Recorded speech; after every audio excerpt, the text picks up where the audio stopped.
Hello, everyone. Just tuning in. Know that I have approximately 5 inches of space, if that, with my mouse pad. The observing is going to be great. It's best of 5 finals, and it is a rematch of a rematch of a rematch of a rematch. In the top left, it is Dark. In the bottom right, we have Byun.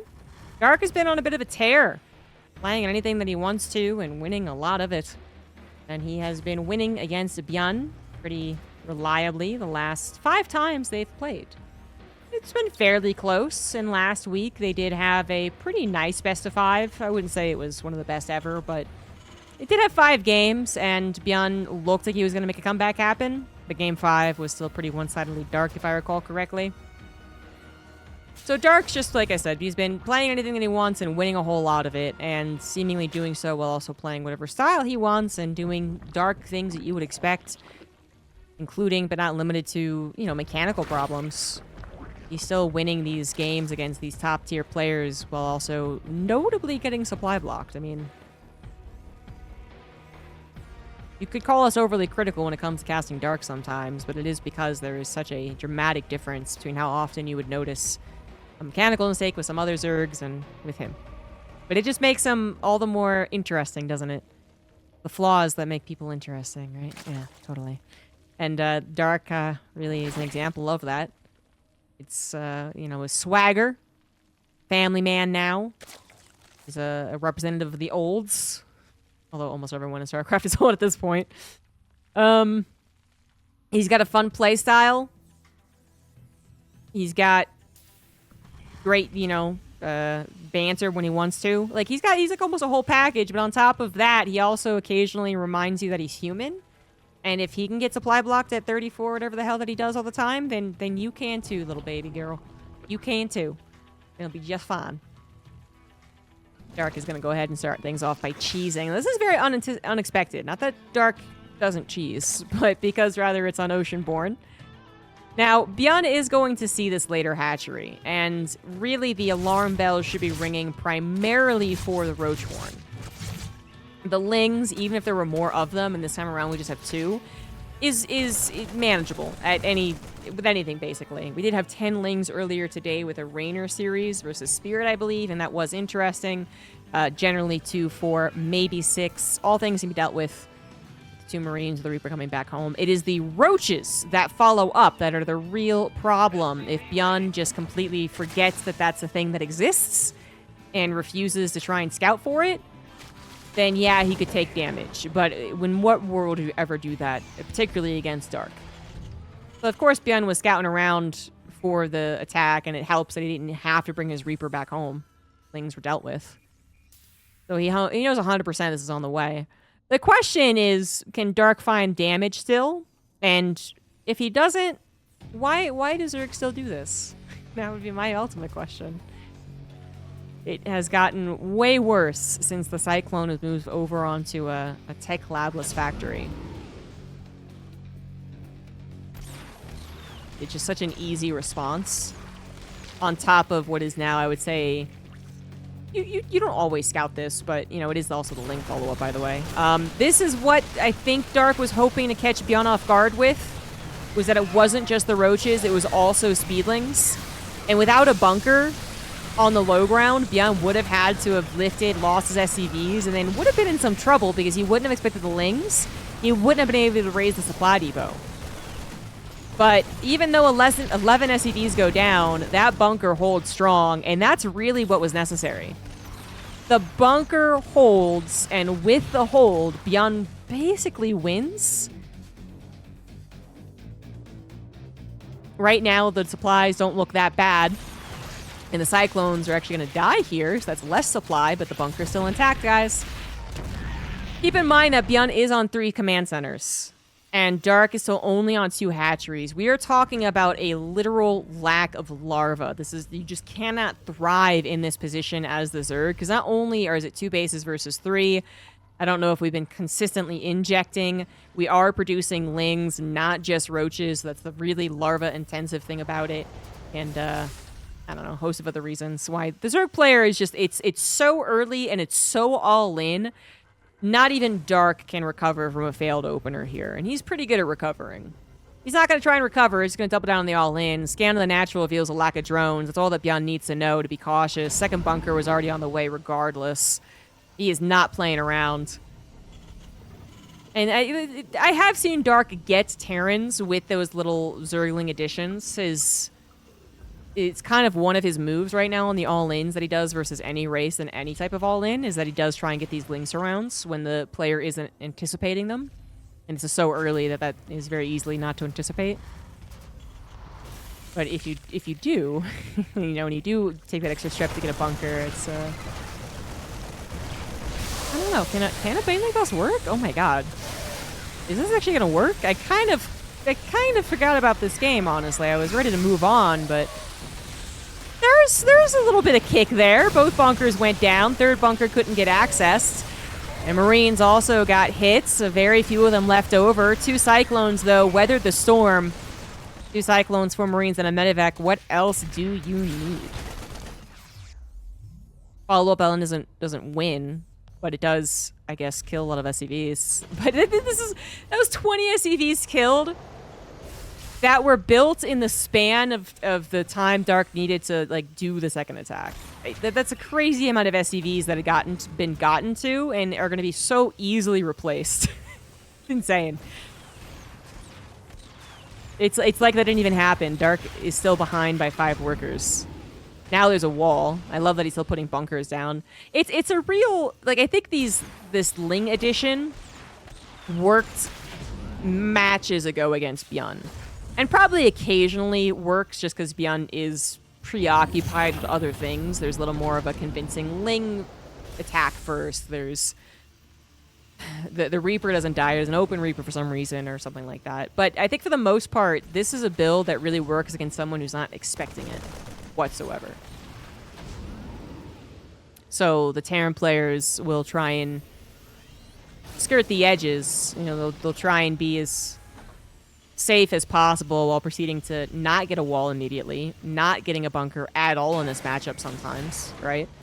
Because if they are like, oh, the Roach Gambit, that's no longer any good. I'm going to make 2 Cyclones and bop the hell out of you. But then the Lings arrive too. If you didn't have a bunker, you would be in trouble, 100%. It really seemed like Byun was onto this. Probably from the first time he saw the hatchery was late, you know? Just was like, oh, I know this is Dark again. Blah, it was doing it again. And there's no over defending this is the real easy thing about this. Should never call anything easy in StarCraft, but it really is all about defending. If you defend, you win. He did salvage one of the bunkers, but well, again, Lings. Partial surround, a little bit of friendly fire from the tanks. Redirected there. Corrosive didn't get the wombo combo either, so not as effective of a surround as Dark was hoping for, and that was his last hope. And so he will finally tap out. Third time is not the charm here. The all-in will not work.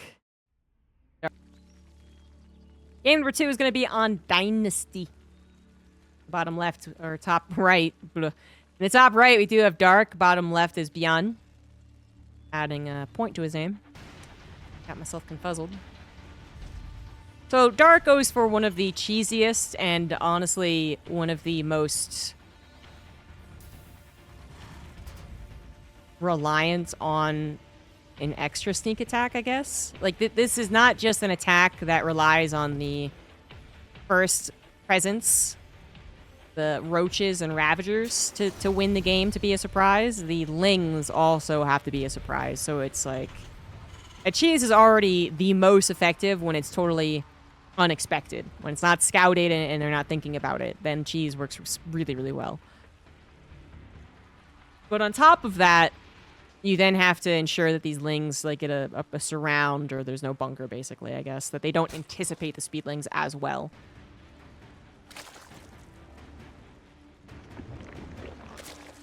And the first part of that is just not going to happen nowadays, it feels like. Not only is the last second response to the early Roaches really good without the tech lab necessity for the Cyclone. So even if you're like, oh shit, you can respond so pretty quickly, because even if you swap over to the reactor, Cyclones work on reactors as well. But then on top of that, you do have Terrans, for the most part, being on guard against the pull firsts into roaches. They will send a second SCV out to scout. They will ensure the Reaper returns back onto the field before the roaches come across the halfway point. And the second aspect of the cheese, that Ling edition, did surprise Terrans, I think, when it was first used or because they hadn't seen it in a long time. But now that also seems like it's just the Terrans are too on guard against it. And the simple addition of a bunker on the low ground makes it such a seamless defense, too. There's no awkwardness around the lifting the command center. Just, I'll say, I think it's one of the worst builds that Dark has, actually. Because I still think his mid-game Roach Ravager Ling all-in has a bit more potential as far as a macro game, even if it does very poorly. There's more of a foundation for the Zerg to let you play out the game. That last build was like a 2-base Bailing bust. You know, there's just a couple of builds that the Zerg player has that will never, ever, ever go out into a macro game. So now that we're on Dynasty, which is a, you could have a unique map, we are going into some normal 3-hatch play here from Dark into the Triangle as well.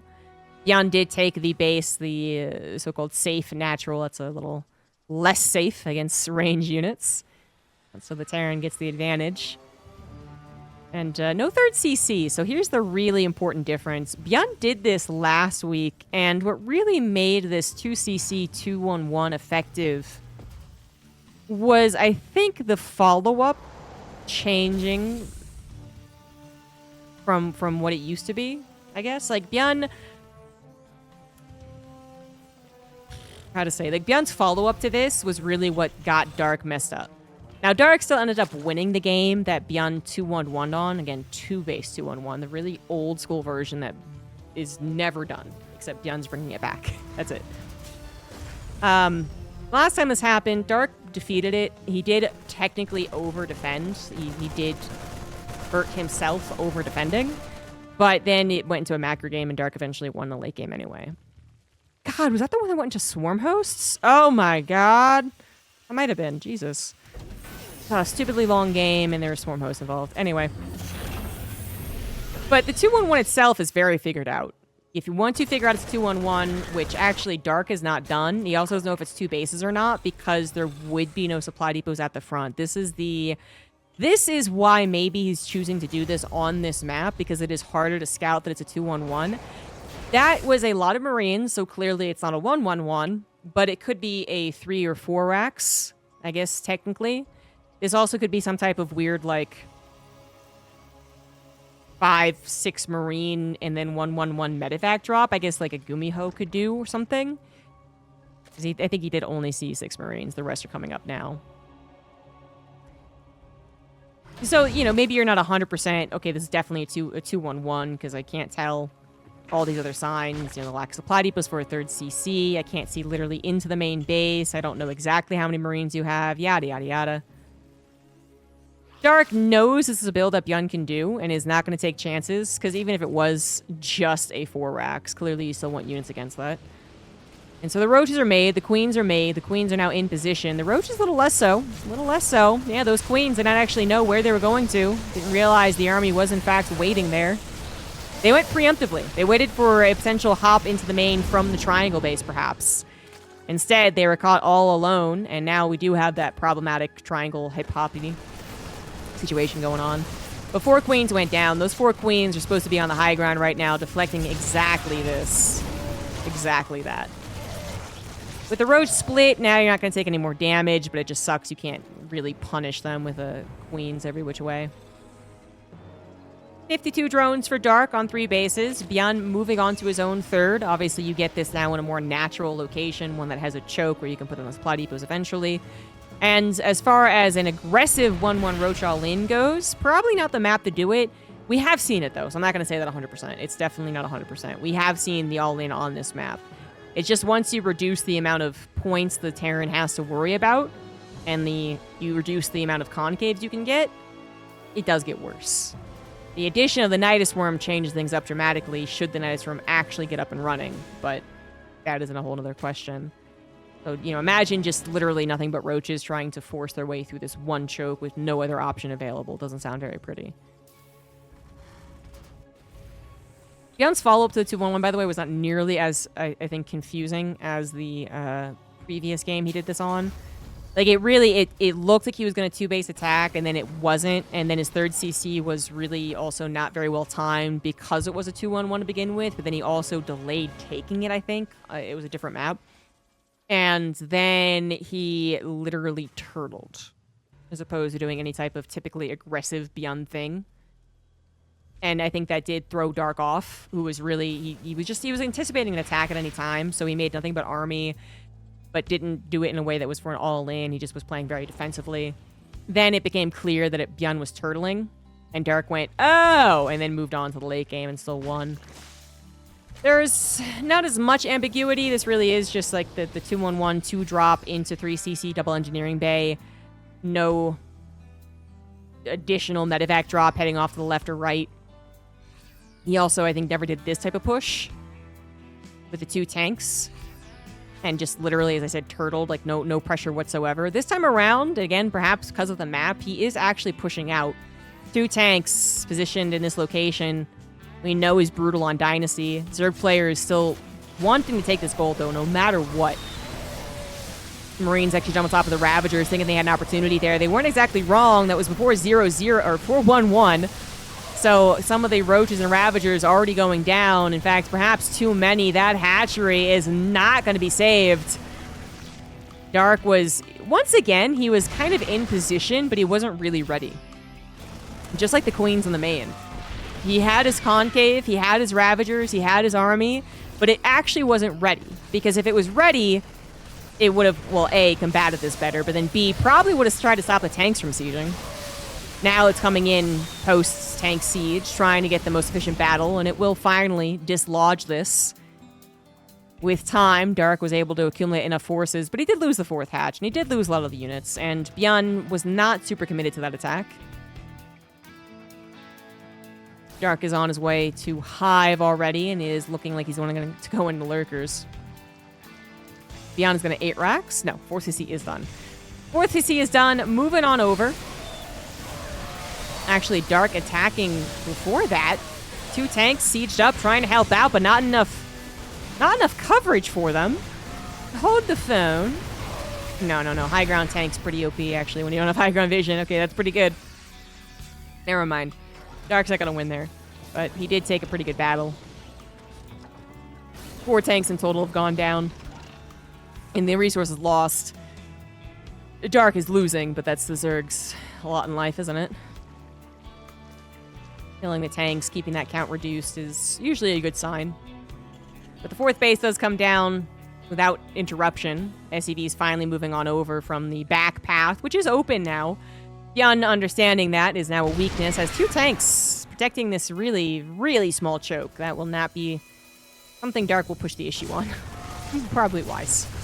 He does need to get rid of some Roaches eventually, but I think he's actually made it long enough not having to build army, and that he can make whatever he wants at this point. Still 40 supply to go. He's got the Hydras. Lurker Den is done, I believe. No, completely wrong on that. Lurker Den is not done. Why isn't Lurker Den done? Super old school Roach Hydra Viper. What is this? Part of the Swarm?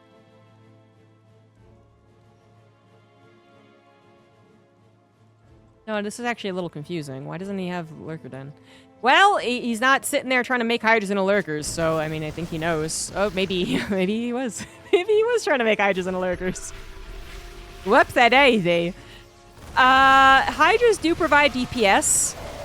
They need that Roach frontline buffer, just like the Ravagers. But they are kind of like the Ravagers in that when you size up these armies at this point in time, Bio Tank is better. It's also got 2-2 upgrades, which is only 2-1 at this point. Carapace still 20 seconds away from finishing. Active until Swarm Host on the way. Dark falling apart right here. Blinding Cloud is excellent, though. Nicely done. Manages to abduct one of the tanks before the Terran skedaddles as well. Okay, that was a really good Blinding Cloud. That was a life-changing Blinding Cloud. That choke was finally abused in Dark's favor. But is that going to save him over and over and over again as Byun continues to rally forth here, producing 2 tanks at a time, 4 Marauders at a time, starts up 3-3, did once again get armor for weapons, but whatever. He's going to have superior upgrades, and there are still no lurkers. He even scans ahead for probably a few reasons. 1, he anticipated lurkers. 2, he thought there'd be more army. He's like, where is it? Is it coming? Is it on the way? Am I going to win here? And I think, yes, he is going to win. We're out of juice on the medevacs, but here come the reinforcements. More tanks arriving as well, and that is going to be a Byun 2-0 start to this series. How about that? Complete opposites of last week. In the top left, on his last life in this best of 5 series, we do have Talon's Dark. In the bottom right for the Shopify Rebellion, he is Byun. Last week, he started things off 0-2. Pretty one-sided fashion, too. Doubted his potential to reverse sweep. Almost did it still. Never doubt any of these players. I will not be doubting Dark here, but it is the opposite scenario, where after 2 very convincing games, Byun leads 2-0. One of the games you could almost fault Dark for more than, you know, congratulate Byun, I guess. Is the first game, which is an all-in. Again, it's not that it's a totally foolish thing that ever works. It does feel like it is reserved for the once in a blue moon gotcha. You forgot this existed. Rather than any, I don't know, fuel potential.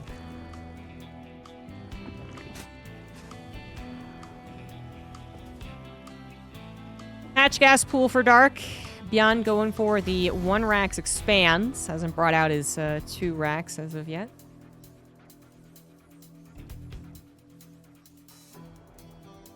Maybe if he get onto a Sani, I don't know the map order.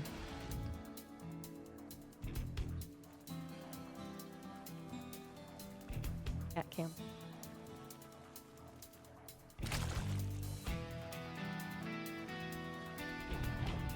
Deep meditation right now.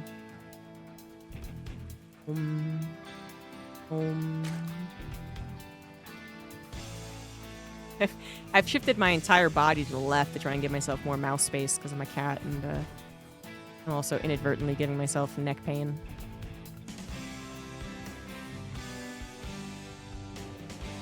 I can't really move my monitor. Woes aside, very typical start to this TVZ. Byun in a very good position, still has a lot of tricks up his sleeve. He could have changed the follow-up to that 2-1-1 in a dozen different ways.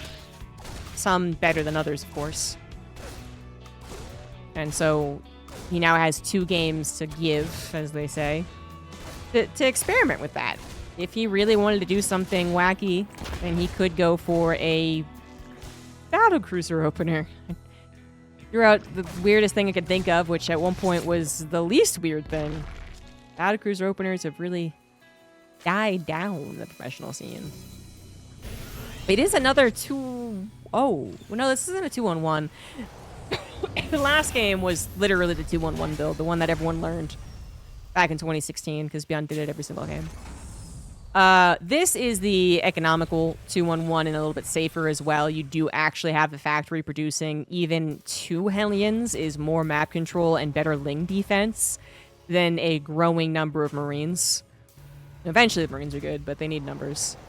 And the 3rd CC obviously comes down as well. So it is a lot better. If Dark did have a aggressively placed Overlord, he would be able to see on this map that there are no supply depots. And he would be able to tell either this is a really convincing fake or there's a 3rd CC. Doesn't really need a sneaky Overlord, though, because there's a kind of a non-sneaky one that could easily see the 3rd CC. If it dips to see the barracks, it might die to the Marines, to be fair, but it could easily see the 3rd CC. So easily. I have no idea why the Queens were over there. I completely missed that. They were chasing a Reaper? They get back to doing what they should be doing. Creep spreading. 3rd CC is done. Still not scouted by Dark, who just doesn't give a what. He just is like, I don't care. Do what I want. Going to be at least 4 Hellions, and actually going to go up all the way to 6. Wasn't necessarily expecting that, but I imagine he's also going to include an armory. Maybe a bit faster, actually. The Overlord does sack itself to not only see the third CC, but also that second barracks already being done. Yeah, this is enough of a timing, yeah. So he should know the build. 3CC 211. I don't think there's anything else that can be read from this.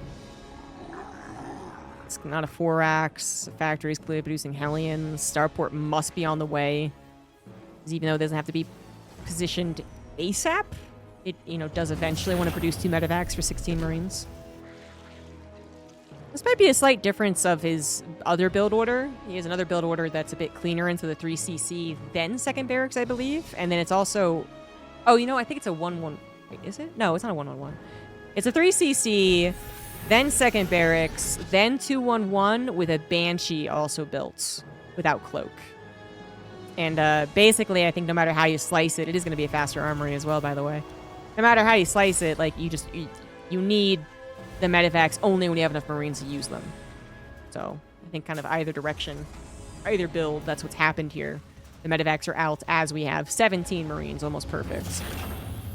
But the Hellion edition. So the Hellions are not very useful as Hellions right now, and as far as their whole, like, they have map presence, they have scouting, that is now in the hands of the Marines, so they're kind of redundant. So if they're redundant, what are we actually using them for? That armory just finished. We are using them to do a Hellbat Marine attack. 6 minutes is about when you could expect the Marines, or 5.5 really off a 3CC. But the Hellbat edition might be a little surprising. Not the Dark necessarily, whose Banelings are at least being made. However, the Banelings are not actually making the connections happen. The Marines gunning them down too fast. Where the hell are the Lings actually guard those Banelings? I think Byun focus fires them no matter what, though, to be fair. And actually, I think Byun's about the 3-0, guys. Byun, with a kick-ass build, kind of gets scouted. The Hellbats are that little kick. The Dark seem to also at least have some mindfulness there. And he did see Hellions, and then he did see that it was a 2-1-1, so, like, oh, there could be armory, and there could be a Hellbat. Would be totally fine in the guess. It's just that his Banelings weren't actually done. And then if you don't come in with Banelings and Lings, it gets really easy for the Terran player to focus fire, particularly Byun. And then the snowball. These Marines stim to their last little health point. But even if they die now, they've done a very good job. That is Byun with a 3-0. Making a statement in the EPT NA Open Cup, which is not that amazing of a statement when you compare it to the EWC, which is what both these players are ultimately having their eyes on and training for. But today, Byun is king. 3-0, super convincing games. Dark did not have whatever special magic he had last week. GG's.